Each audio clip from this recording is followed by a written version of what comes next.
Okay. Is everybody here, John? Yeah. Or are you the lone soul? I'm always on time.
Linnea, so good to see you again. Thank you. Can we please? Oh no! What are you on? So I did my homework, my notes 2 months ago, and I just remembered what I wrote. Okay, so part of me wants to first talk to you about Pumpkinhead 2. Okay. Can we talk about that? How did that come into your life? How was your experience filming that? Pumpkinhead 2 was fun because I got to, just like be in something that's already been, a movie. So it was like, it had like an audience and everything like that. So, and pumpkins, and I love pumpkin pie. I mean, don't you? And so it was just so fun, and I got to work with R.A. Michaela. Is that how you say his name? I honestly don't know how you say his name. I think it's Michaela. I could be wrong. Don't come for me. What's his name? Yeah, him. R.A. Yeah. And Jeff Burr, which was great. So I had a fun time. Oh, here comes the cupcake. Cupcakes here. Oh. Freddie, Come on up, beautiful. Freddie.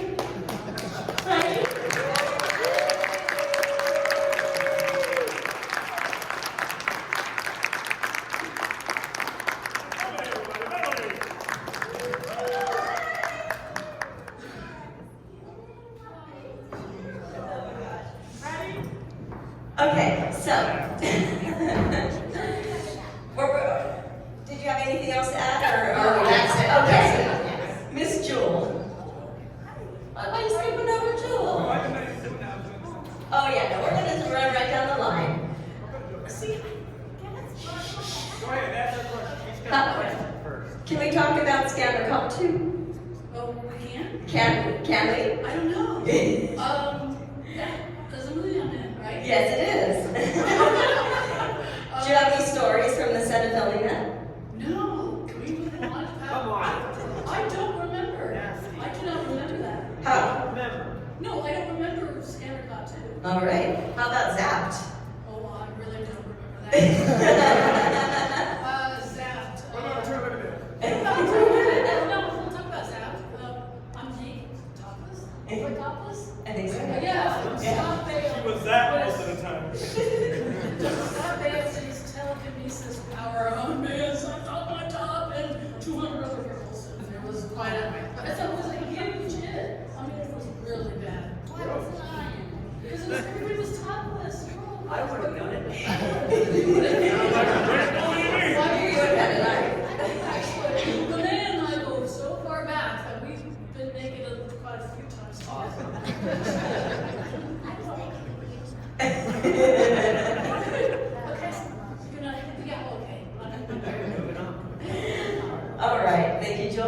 All right, it's your turn.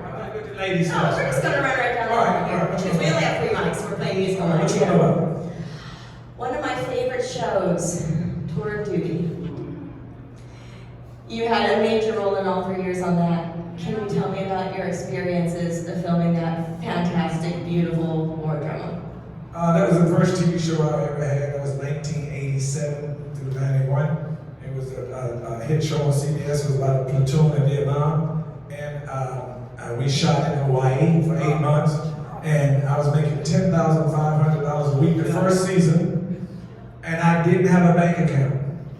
So, and 22 episodes was a season. So every check I cashed, stuck that motherfucker in my wallet, and spent every single dime. A whole lot of shit. Rolexes, Mercedes, bought my grandparents a car. But it actually was really good because the second season I was making $17,000, the third season $25,000 a week.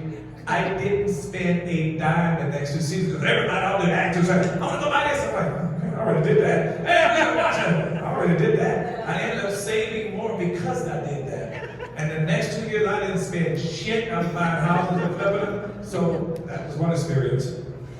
How? Cash that check number told me did. That was I don't need no bank. You don't need a bank account to cash a motherfucking check. All you need is your signature. You just go in and signature and sign. You don't need a bank account to cash a check. I said you don't need a bank account to cash a check. All you need is to go find the bank.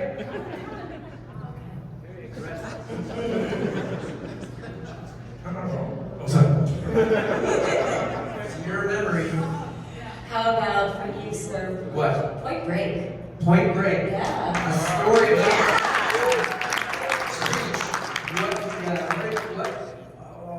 What do you want to hear? A story about Point Break? Yeah, well, a story about an experience on The set. water.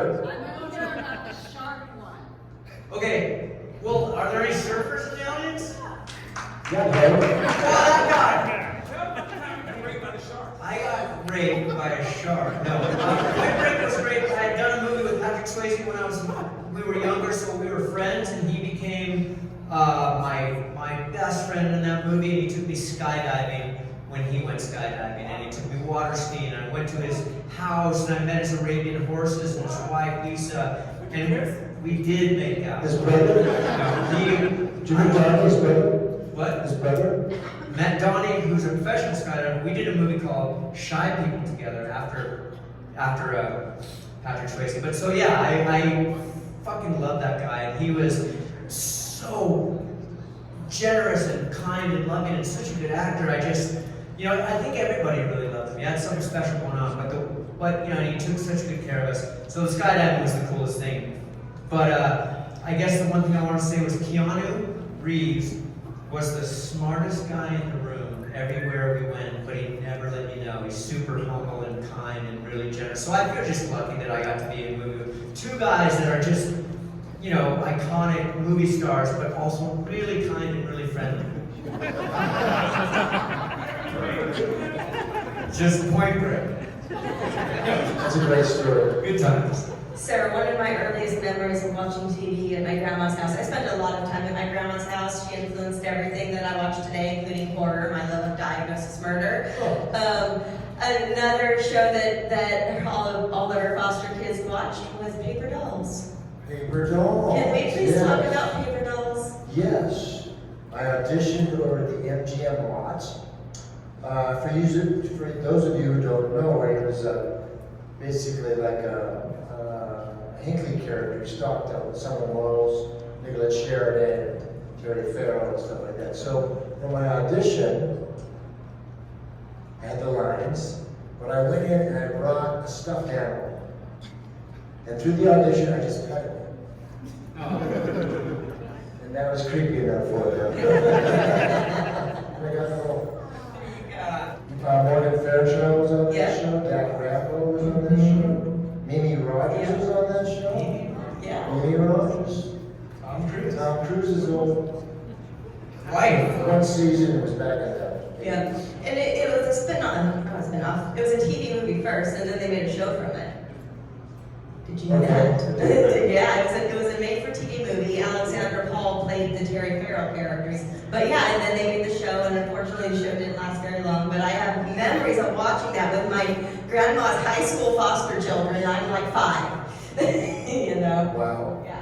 Yeah, people were really upset it got canceled. They were like petitioning the studios and running the networks and stuff like that. It was fun. Hello. Hi. So you are quite an accomplished puppeteer. You have done many Muppet specials and movies. Can you talk about your experiences on those, just in general, of working with such an iconic company? Wow, that's a pretty broad topic that covers 50 years of my life. Covers everything, right? Everything. That should be easy for you.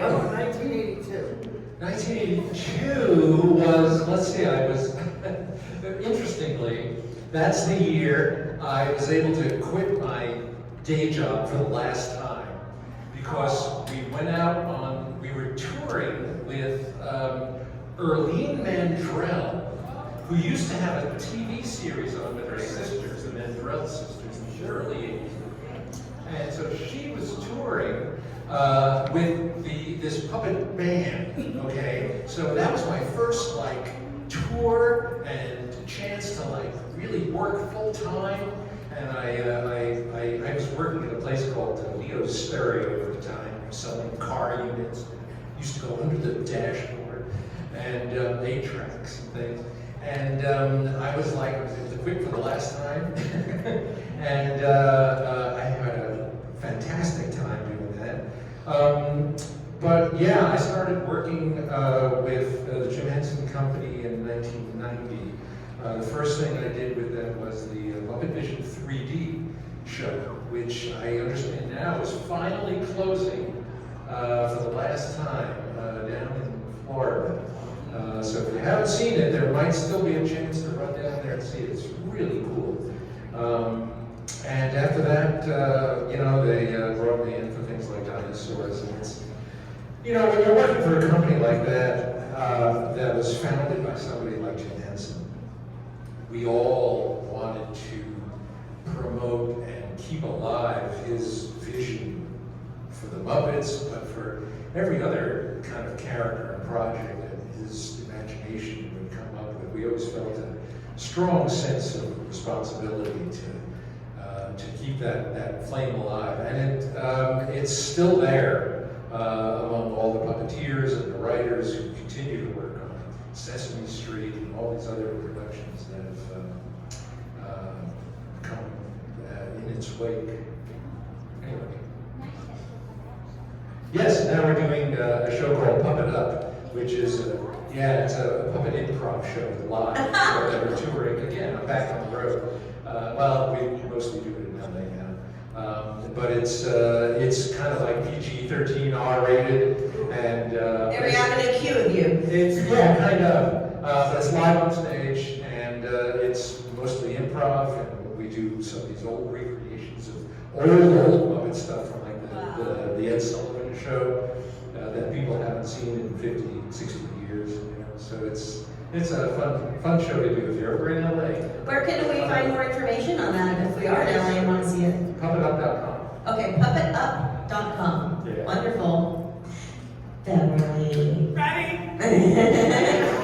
So I'm going to bring Linnea back on this one too, because you guys are kind of related on this question a little bit. So you missed the intro, but I'm asking you both something about anything that's not, the movie you're here for today. You guys both did a movie for my friends, different movies, the Caesar and Otto series. Paranormal Halloween was yours, right? And I think Deadly Christmas was yours. Can you talk about that? Yeah, it was a lot of fun. It was just, they're so quirky, those two guys. They're so quirky. And I played a character who was the mom of one who had superpowers, and oddly, weird, you have to see it. I had these hidden superpowers, and I had a crazy name, and it was good though, it was fun. Yeah. I liked it. It's a fun little series. You can watch them on, I think they're on TV right now, but they're kind of everywhere. But I just talked to Dave a few weeks ago, so yeah. Yeah. Paul, Yeah, Dave and Paul. Lovely guys. Yeah, they're fun. They're wonderful. Yeah. Dave has going to be coming out pretty soon too, as well. In the same series? Nope, a very serious horror film. Yeah, I'm very excited for it. Watch for that. Yeah, it's going to be great. Do we have any audience questions out there? Yes, Brendan. Alright, I wrote this one down. Can you talk loud, sir? Stand up. Stand your ass up. As far as a shining example of what a stellar ensemble cast is, for me, it's The Thing and Return of the Living Dead. It's apparent that you guys had chemistry then, and it still shines today. I had two quick questions. For one, this movie is full of quotes. Everyone has their favorite quote in the movie. Mine is Miguel saying, "I'll bust it in this damn head." Was that an improv line, or was that written in the script? That was no problem. 90% of my shit very perfect. My second question is, what is everyone's favorite line that your character said in the film? That was mine. It's just as me. I don't like to cut. So. My favorite line of yours is Friday. Well, I didn't have that many lines. You didn't have any, man. Brains, or maybe more brains. I can't decide between them. Said more cops. Tina.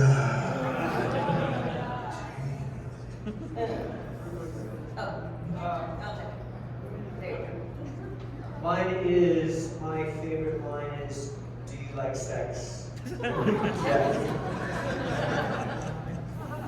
Fuck off and die.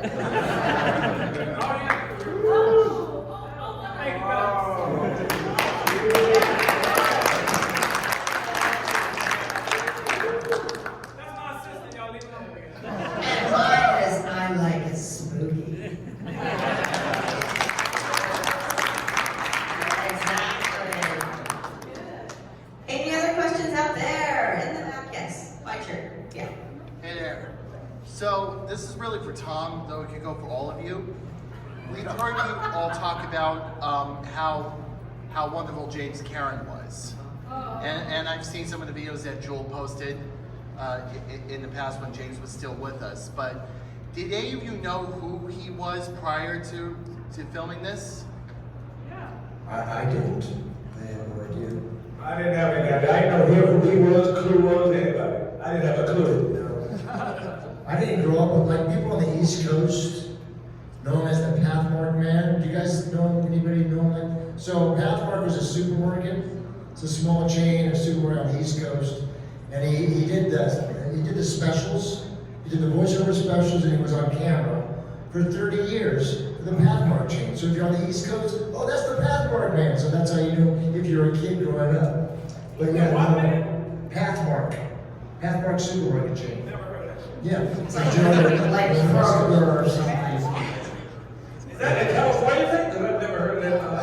But yeah, no, we were definitely blessed with him, you know, coming to the set. If I was a producer, I would hire him.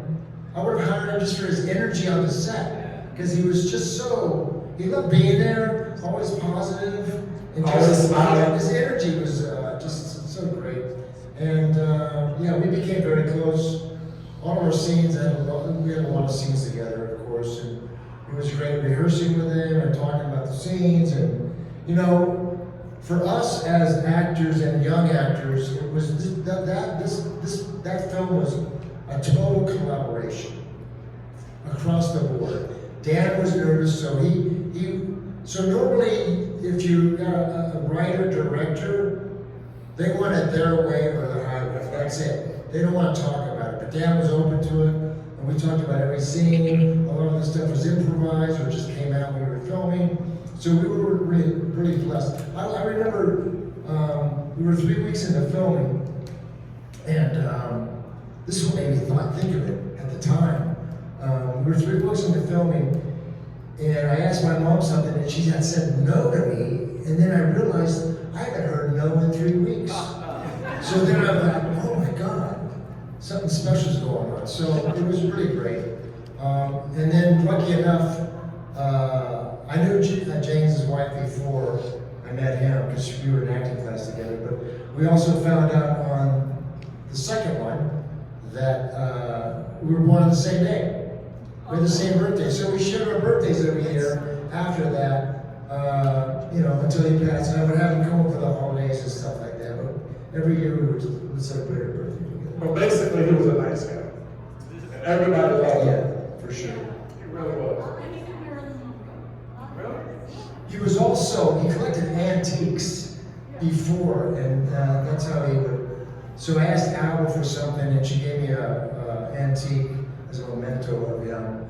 That is, it's a metal antique, and it's a cowboy with a lasso.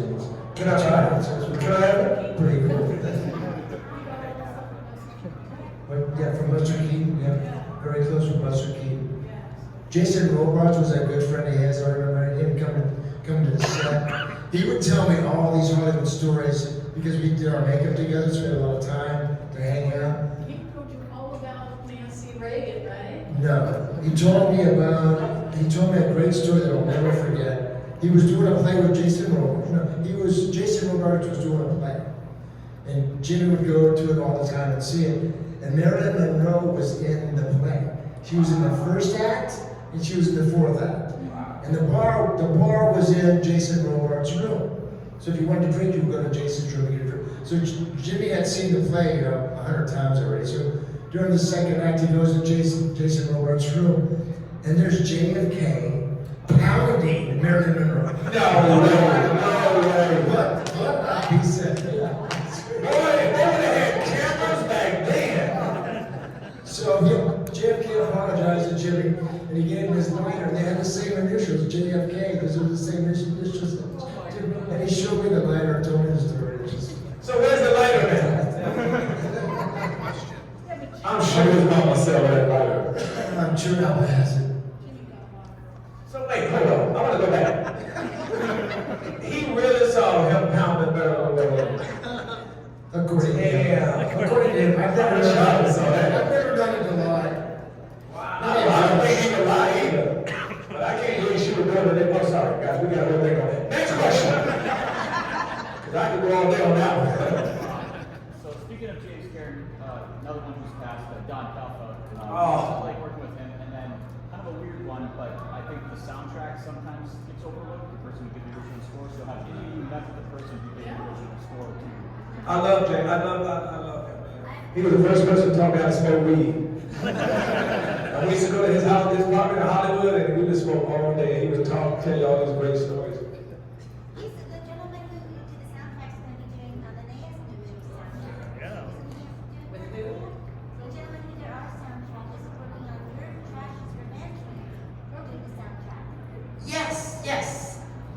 Same guy. Same Oh, cool. guy. That's that guy. So did you know? I forget his name. I've got it at my table on there. But Going back to Don Calfa, should we pass? Next!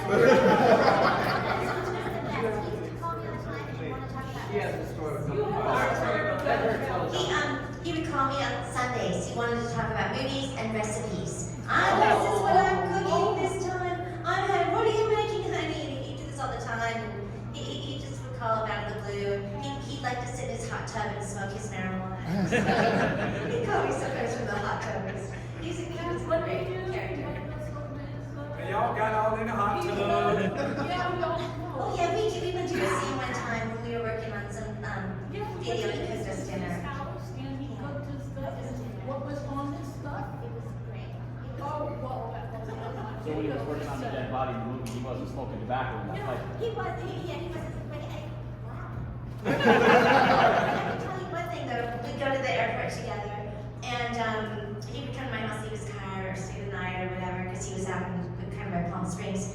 And one time he wanted the fella to push him through the airport, and I'm thinking, what the heck? And he goes, honey, I got my marijuana in here in the foil. They pushed me through, there's no problem. oh my God. He's a character, he's lovely. He really was. He's one of those guys who just walks in a room and he's funny. You know, it's impossible not to laugh at him. Yeah. And he's such a good actor at the same time. And so you get drawn in immediately for anything he does because you just can't take your eyes off him.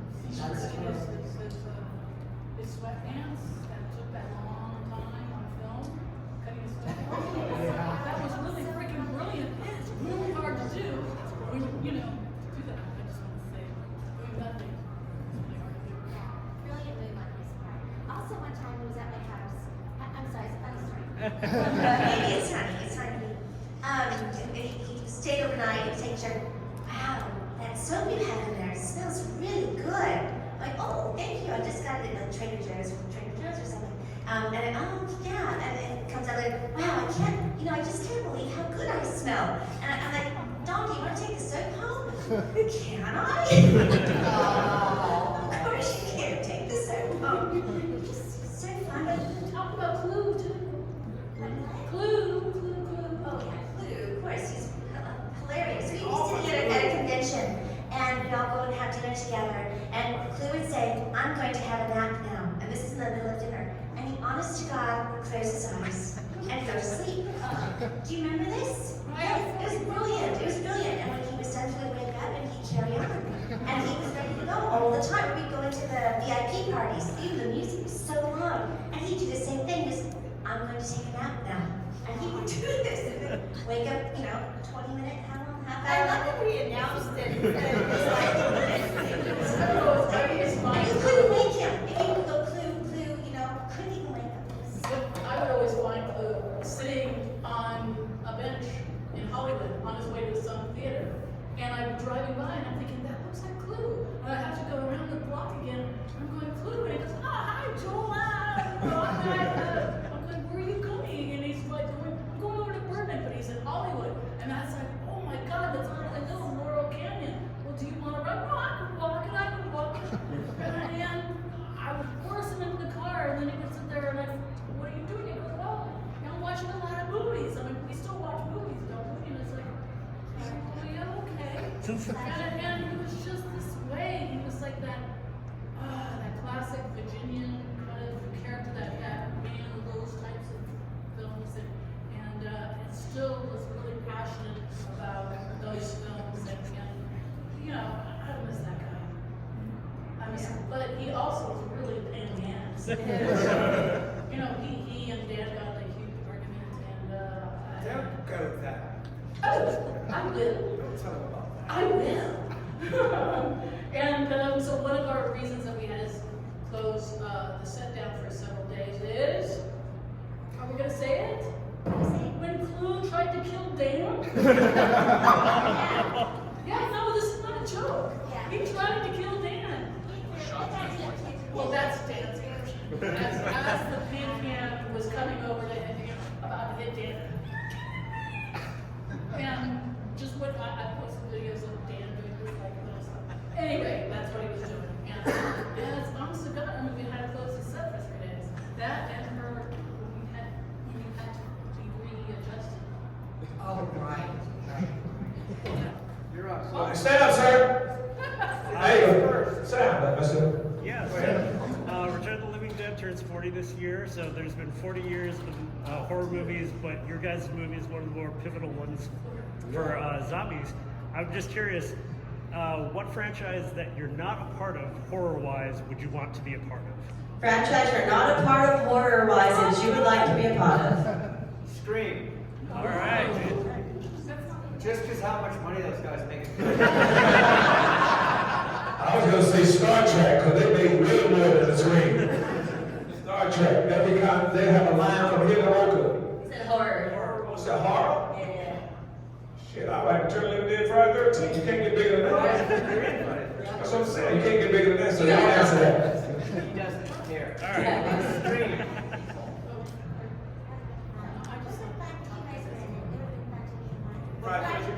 Friday 13th for Beverly. No, they're not. I said scream. That was Nightmare on Elm Street. Anybody else? All right. Anyone else? If Cabin in the Woods were a franchise, I would definitely be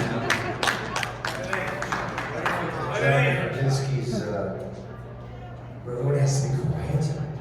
Silence, is that? Yeah, I know that one. Oof. Stephen Lang, yeah. Yeah, very good. Oh, no. That's, what's his face in the office? Quiet. Quiet Lights, yeah. Quiet Place. Everyone else? Quiet. Okay, somebody else had a question? No, that man had a question. Okay, Mr. No, Duncan. he came to the set and he Stand up, sir. Stand up. Hand out. Drink. Go There ahead, you sir. go. He's never done this right in his life. I just want to tell you about the chemistry. I visit these guys on the set, and the chemistry is what you see here. It was everybody was like a family, and did you know about the whole trying to kill the guy? Well, that happens in families. Yeah, families try to kill each other. The chemistry that translated onto the screen, everybody was a brotherhood and a sisterhood, and that's when I saw I showed up that Well, day. you know, we were lucky because Dan had us rehearse for 2 weeks before we started shooting, so I think that kind of helped us And all. nobody really does that. Was this Dan's first movie? Yeah, that's why he did it. And it really helped a lot. Okay, motion. That guy. Stand up, sir. All right, go ahead. Just because there's so many of you here tonight, could you describe or do you have any memories of opening the premiere night of in '85? What that would have been like? Because there's so many new presidents. You know, if you can share with us. And I'm just a giant fan. Thank you. I was shocked it was so I don't remember the premiere, do you? Damn, really? I must have been working with him. I didn't know. In Westwood. I remember a party and I took a picture with Linnea. It's the coolest Oh, picture I've got in my life. It was yeah. a party. Well, I don't remember that. The rap party. I don't remember the premiere. The rap party was great. That I happen to have. Oh, what's that? Worst thing. It was in Westwood at the Bruin. Yeah. Yeah, I didn't get to go. I remember. I said I don't remember it. I didn't say it didn't happen. All right, get back. There's somebody in the head. Stand up, sir. All right. So, we all appreciate Night of the Living Dead. When you read the script and you're like, fuck, this is supposed to be following it, how was it when you read it? Did you think the comedy aspect of it, the horror aspect of it? What was No your comedy when at you all. first read the script? There was no comedy. It was not made to be a comedy. It turned out to be a comedy. Right, you're right. Seriously. No, he's right. Dan O'Bannon doesn't have a funny bone in his body. I'm telling you. He did not make a comedy. What made it the comedy was the producers. And what made it the comedy was Dan's genius, because what made it funny, which is so great about part one and not part two, is because you're laughing at the situation. You can't friggin' believe what you're saying and what they're doing. And that's what makes it funny. It makes You know, little stupid one-liners. Like, getting people screaming. For example, when we're cutting the yellow corpse's head off, I mean, come on. I'm totally grossed out, but I'm laughing at the same time. It's like, oh God! I have never felt that feeling in a movie before. So that was all Dan. It was just like, it was over the top, outrageous, and just so dark, and we played it for real. I mean, that's what makes it work. That's the best comedy, is when you play it for real. When Dan saw it with the audience and the audience laughed, he goes, why are they laughing? Why are they laughing? He was upset. He didn't understand why they were laughing at his movie, but they weren't laughing at it, they were laughing at it with He it. was laughing with it. Yeah. Man, he was proud of us. It's lightning in the bottle, that movie, for sure. You. Now I have a question. Stand yes, sir. Okay, Freddie. We got Jason people here. Oh, that's very true. We just rewatched the one on YouTube too. Anyway, and so if you guys all played it for real, were you guys disappointed that we all think? Okay, great. No, not at all. Okay. Actually, in the scene with Jimmy Carrey and I, Yeah. in the office scene, I thought he was overacting like a mother. I thought this guy is way over the top. I'm sitting opposite him, and he's like, "You want to see him? See him? The corpses. They're in the basement." But that scene, for me, encapsulates the whole feeling of the movie. Absolutely. Ironically enough. And I'm thinking, this guy's way over the top. And he goes, remember he goes,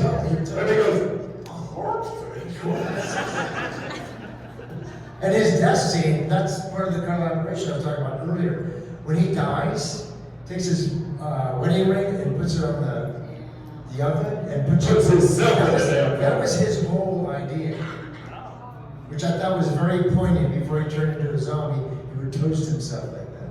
But that was his whole idea. Put the ring, his wedding ring on the thing, push himself in. But you remember Blue was really frightened of all this. He didn't have the audition. I mean, he was just hired the day before. Yeah, he was hired. Yeah, So no, he was a coming- pretty close show. so you can You imagine still talking about how- Blue? Never gonna give y'all my fool. It was? Oh, cool I guy. didn't know that. Yeah. I thought it was a mean, old, cantankerous bastard. I gotta be honest with you, I literally, I don't know shit from Shalola. My first impression of Clue, that was the meanest, most cantankerous ass bastard I ever seen in my life.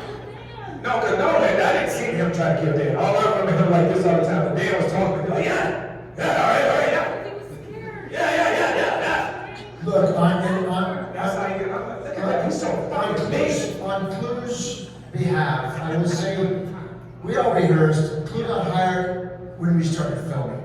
Had a lot of dialogue. He considered the part below him at the time, did it for a paycheck. So he was unhappy and nervous because he had a lot of dialogue and was nervous about the way it was going to turn out. That's all. So, as an actor, you're not prepared, you don't have a lot of time, you're kind of winging it, and you're just happy to get the lines out of your mouth. It makes you nervous and on edge. I just heard something that I didn't know. She said the guy from Airplane, you know, some guy was supposed to be Clue's role. That's true. He was, yeah. And they offered him $1 million and he said no. Yeah. It's horrible in the 80s. One step above soap opera. They ain't paying me nothing. And we all got the same money, so it was like really pathetic. But it was the 80s. So, yeah, Leslie Nielsen, right. So Leslie didn't want to leave because he had just done this whole... I don't think it would have been the same. How many people think it would have been the same? Hell no. Exactly. It would have been better. It would have been better with the way we had, right? That's right. It would have been a straight comedy. Yeah. Yeah, but... Okay, anybody else got a question? Because I got to get back next month. This is for John. Knowing a lot about Kurt Russell wanting to really get into his roles, how hard did he hit you with the butt of the gun in Tombstone? Oh, he still got him back. So the director, that's another example that's a funny scene in my opinion, you know, like I just play it straight, but it's funny, and boom. So the director goes, this is fucking funny, and I'm like, yeah. And he goes, no, that's bad, it's not good. So he had him hit me in the head, harder and harder, they kept putting padding in the hat. Go hit him on the hat, you know. First they're hitting me on the brim, then they're hitting me on the hat. And Kurt's like, I don't want to hurt him, they're hurt him, the director's fucking hate, because there's too many actors in this movie. Kurt had to do it like 20 times, like that all 20 times, because it's still funny. I'm like, that's, I'm trying to help you, you know, that's good, you know, but, you know, as hard as he could, but I didn't get a bruise. You know what Kurt felt the other day, the day after we shot that scene? He's talking to Sam Elliott, and he goes, fuck, my fucking shoulder, man. I think I'm having a heart attack. That's one of the most memorable scenes in the whole movie. I think I'm having a heart attack. And Sam goes, that's because you've been running into the rock all day yesterday. Because I kept fucking hitting as hard as I could at the shoulder.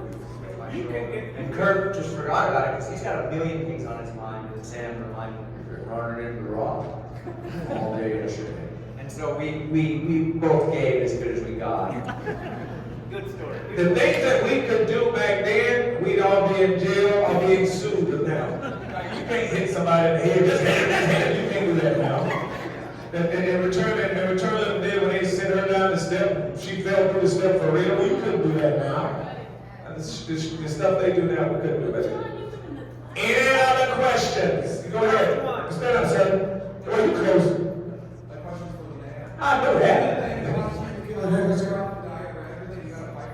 Yes, I had to fight for that because my hair was real long, and in Hollywood they wanted blonde actresses with long hair, you know, and we weren't getting paid like Joel said, $1 billion or anything, so that would have like cut my career badly.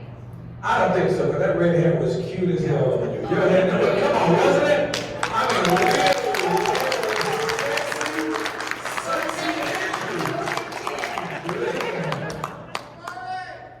anybody else? Okay, you got a question? Go ahead, ma'am. What's your question, ma'am? It's ready? I've been waiting for somebody to get here and he's not here yet, but the scene, when they're taking the rabbit weasels from the, mortuary, no, from the... The mortuary, to the mortuary. From Núñez to the mortuary to be cremated, the gentleman who is on the stretcher is supposed to be here, and I was gonna introduce him. That's why I keep staring at the door waiting for him to get here. It's Clayton's... Real guy? Really? And He's so still he's alive. today, this is him, I'll just fall over, it's not. But I want you all to see who the rabbit weasels are. That was when they were in the bags and they were throwing them into the oven. But when they were walking the yellow cadaver across the, he was visiting and sitting with Brad Anderson and Clay, and they said, "Get in the bag, get in the bag." Yeah, well, Ernie, I need you to, well, Ernie, they're not like Ernie.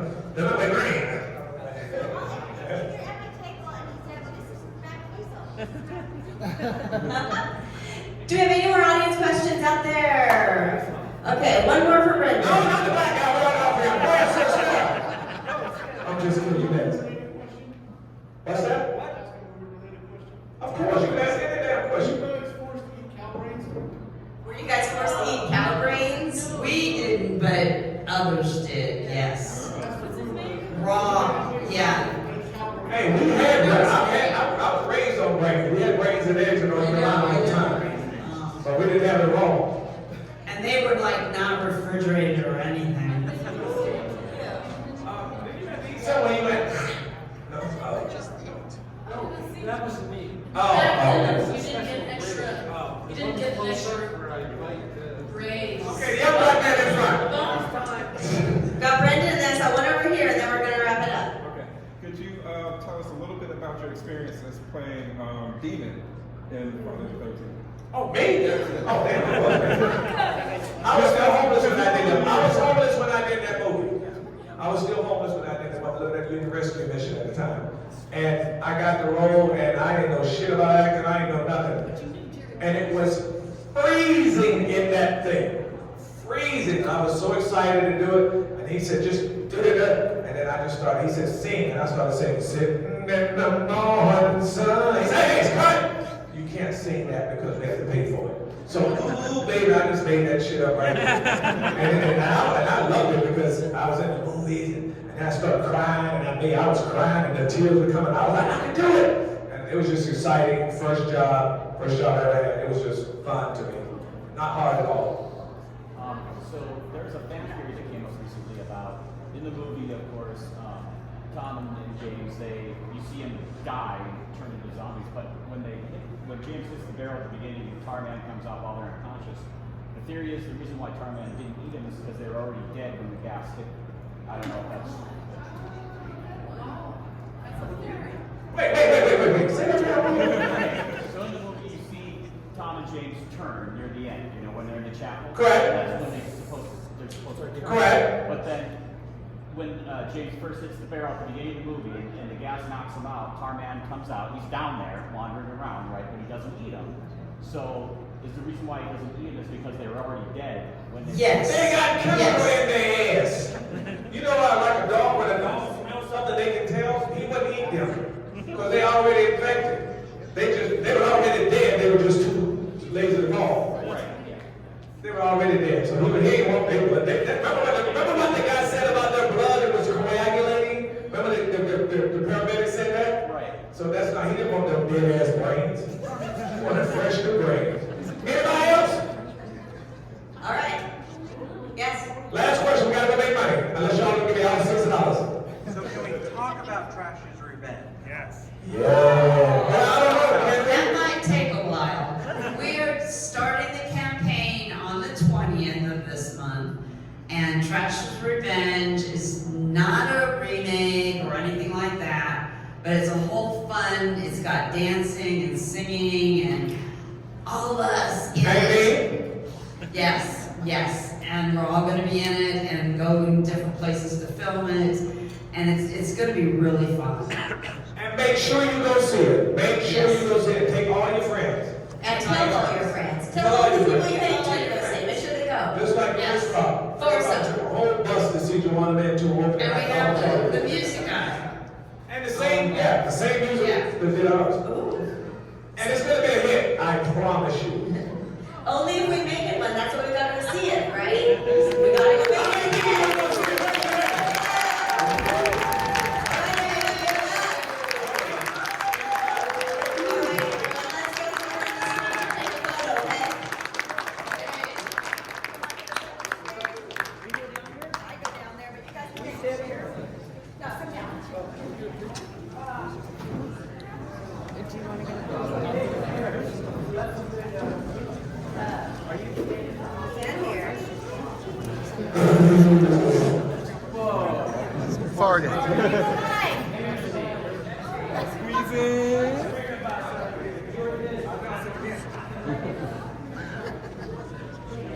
Taking my mic with you? No problem. All right. It's still over there. Where is? Oh, one more. All right.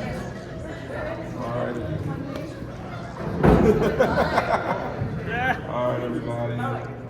Brains. Everybody say brains. Brains. All right. Everybody say trash revenge. Trash revenge. Yeah. Thank you, guys. Thank you. Thank you.